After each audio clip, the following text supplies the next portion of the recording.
Marvel ने कहा Yelena Belova next Black Widow है, नताशा की रिप्लेसमेंट है, तो हमने खुशी खुशी मान लिया। फिर मार्वल ने कहा Sam Wilson next captain America है, स्टीव रोजर्स का रिप्लेसमेंट है, तो हमने थोड़ा टाइम लिया, ड्रामा किया, बट इवेंचुअली मान लिया। बट जब मार्वल ने कहा आयरन हार्ट आयरन मैन का रिप्लेसमेंट है, टोनी स्टार्क का रिप्लेसमेंट है, तो हमने उसे लात मार के निकाल दिया।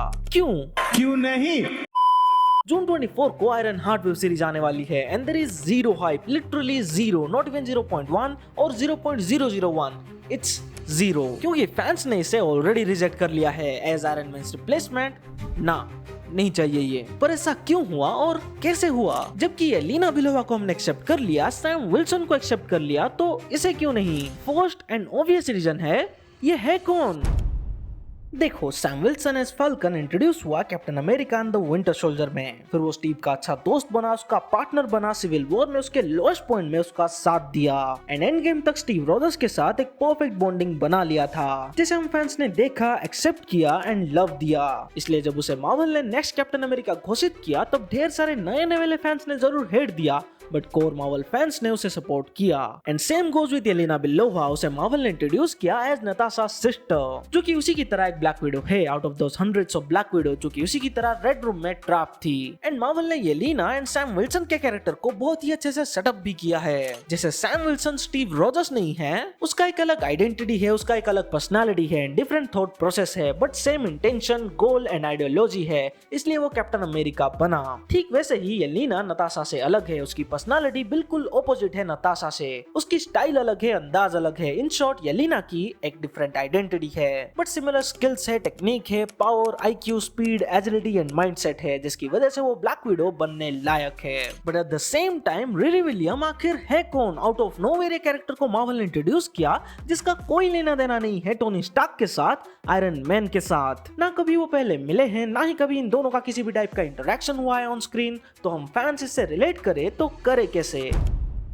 इससे ज्यादा बेहतर रिलेटेबल कैरेक्टर हार्ले है। यस, आयरन मैन 3 का वो लड़का, और तो और ये बच्चा भी इससे ज्यादा रिलेटेबल कैरेक्टर है। एटलीस्ट हमें इस एक सीन से ये तो पता चला कि ये बच्चा आयरन मैन का फैन है एंड टोनी स्टार्क ने इसकी जान बचाई एंड वो बड़ा होकर आयरन हार्ट बना। End of the story, we can accept that. But Riri William को मार्वल ने इतना पोरली इंट्रोड्यूस किया ब्लैक पैंथर 2 में कि इससे खराब कुछ और हो ही नहीं सकता। पहली बात, कोई भी कनेक्शन नहीं दिखाया गया इसका आयरन मैन के साथ, बस एक लाइन में खत्म कर दिया कि ये एक जीनियस है जिसने वाइब्रेनियम डिटेक्ट करने वाली मशीन बना ली।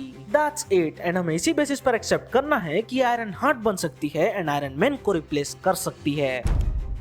एंड इसकी खुद की आइडेंटिटी है ही नहीं। टोनी स्टार्क MIT से था, ये भी MIT से है। टोनी स्टार्क जीनियस था तो इसको भी बना दो। टोनी स्टार्क मजाकिया कैरेक्टर था तो इसको भी बना दो। टोनी स्टार्क थोड़ा शरारती था, बकबक करता था एंड एक्सट्रीमली स्मार्ट था तो इसे भी बना दो। खुद की आइडेंटिटी के नाम पे ये सिर्फ एक ब्लैक वुमन है, that's it. But if you remember, black Panther 2 में एक नहीं बल्कि 2 कैरेक्टर्स का रिप्लेसमेंट हुआ था, Iron Man and Black Panther. जहां आयरन मैन का रिप्लेसमेंट हमने एक्सेप्ट नहीं किया, बट टिचाला का रिप्लेसमेंट सूरी को एज ब्लैक पैंथर हमने काइंड ऑफ एक्सेप्ट कर लिया because of the same reason. Shuri की खुद की आइडेंटिटी है एंड वो टिचाला की बहन है, जिसका कैरेक्टर डेवलपमेंट हमने black panther 1, infinity war and end game में देखा है। तो तुम ही बताओ, आयरन हार्ट को हम एक्सेप्ट करें तो करे कैसे?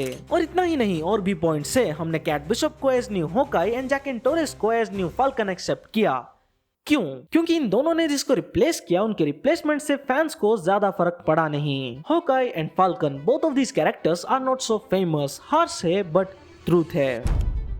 एंड यही रीजन है कि हमने येलेना को, एंटमैन की बेटी कैसी लैंग को, इवन सैम को एंड सूरी को भी एक्सेप्ट कर लिया, क्योंकि कंपेयर टू आयरन मैन ये सारे कैरेक्टर्स कहीं ना कहीं छोटे ही लगते हैं, क्योंकि MCU में iron man is the man behind it all. Literally iron man की वजह से ही ये पूरा MCU स्टार्ट हो पाया।